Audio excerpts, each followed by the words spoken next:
Perkenalkan, nama saya Matthew Talolang dari kelas 11 MIPA 4. Pada saat ini saya akan menjelaskan tentang mewaspadai ancaman terhadap kedudukan NKRI. Dalam mewaspadai kedudukan ancaman di dalam negara, terdapat beberapa ancaman, yaitu pertama, ancaman di bidang ideologi. Ancaman di bidang ideologi adalah ancaman yang dinilai mempunyai kemampuan yang membahayakan pemikiran masyarakat suatu negara sehingga akan mengancam terhadap dasar falsafah negara, yaitu Pancasila.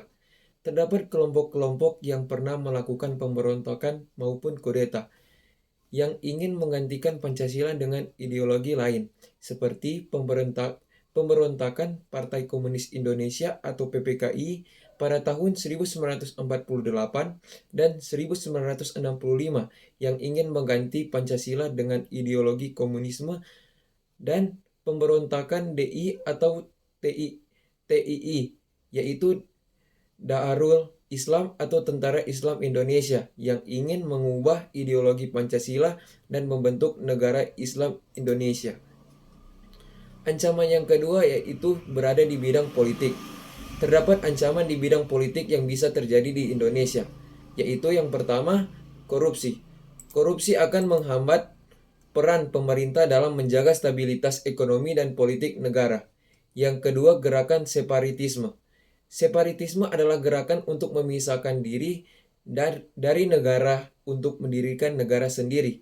Contohnya kejadian Timur Timur. Yang ketiga, demonstrasi. Umumnya aksi demonstrasi didasari pro dan kontra atas sebuah kebijakan atau produk hukum negara. Politik yang terus menimbulkan pro kontra akan mengancam stabilitas politik negara. Ancaman yang ketiga berada di bidang ekonomi. Ancaman yang terdapat di bidang ekonomi yang dari luar atau eksternal, yaitu daya saing rendah. Daya saing rendah dapat menyebabkan produk yang dalam negeri tidak banyak diminati. Yang kedua, ketergantungan terhadap barang asing. Ketergantungan dalam barang asing itu dapat dibanjiri produk-produk luar negeri yang mengakibatkan barang-barang Indonesia tidak diminati. Yang ketiga, datangnya tenaga kerja asing ke Indonesia. Dengan pemberlakunya tenaga kerja asing dari luar dapat menyebabkan tidak memberdayakannya sumber daya manusia dalam negeri. Yang keempat, ancaman di bidang budaya. Ancaman-ancaman yang berada di bidang budaya yaitu munculnya gaya hidup hedonisme, gejala westernasi, timbulnya sifat konsumtif, dan mengklaimnya budaya oleh negara lain. Yang kelima, ancaman di bidang pertahanan dan keamanan. Ancaman di bidang pertahanan dan keamanan dapat dilihat dari ancaman militer. Menurut BPPI 2008, ancaman militer antara lain agresi, pelanggaran wilayah, sabotase dan spionase, terorisme, pemberontakan bersenjata, dan ancaman keamanan laut dan udara. Di dalam ancaman-ancaman terhadap NKRI, terdapat strategi-strategi dalam mengatasi berbagai ancaman. Strategi mengatasi ancaman di bidang ideologi dapat dilakukan dalam revitalisasi atau penanaman kembali nilai-nilai Pancasila yang perlu dilakukan terutama kepada generasi muda yang rentan terpengaruh ideologi lain karena keterbukaan informasi dan komunikasi yang semakin sulit dikendalikan. Penanaman nilai-nilai Pancasila dapat dilakukan melalui jalur akademik seperti melalui pelajaran pendidikan Pancasila dan kewarganegaraan. Strategi di bidang politik dapat dilakukan dengan yang pertama, mengembangkan demokrasi politik.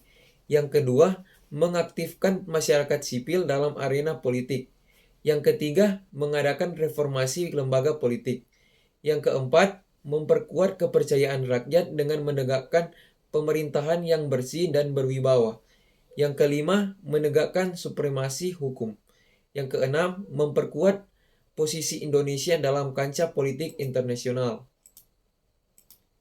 Strategi di bidang ekonomi dapat dilakukan dengan yang pertama, meningkatkan hard skill dan soft skill sumber daya manusia di Indonesia. Yang kedua, meningkatkan pertanian dengan menjadikan prioritas utama. Yang ketiga, perekonomian berorientasi kepada kesejahteraan rakyat. Yang keempat, menciptakan lapangan pekerjaan dan pemerataan infrastruktur. Yang kelima, memperkuat ekonomi digital dalam menjawab tantangan industri. Itulah beberapa materi yang bisa saya jelaskan. Terima kasih.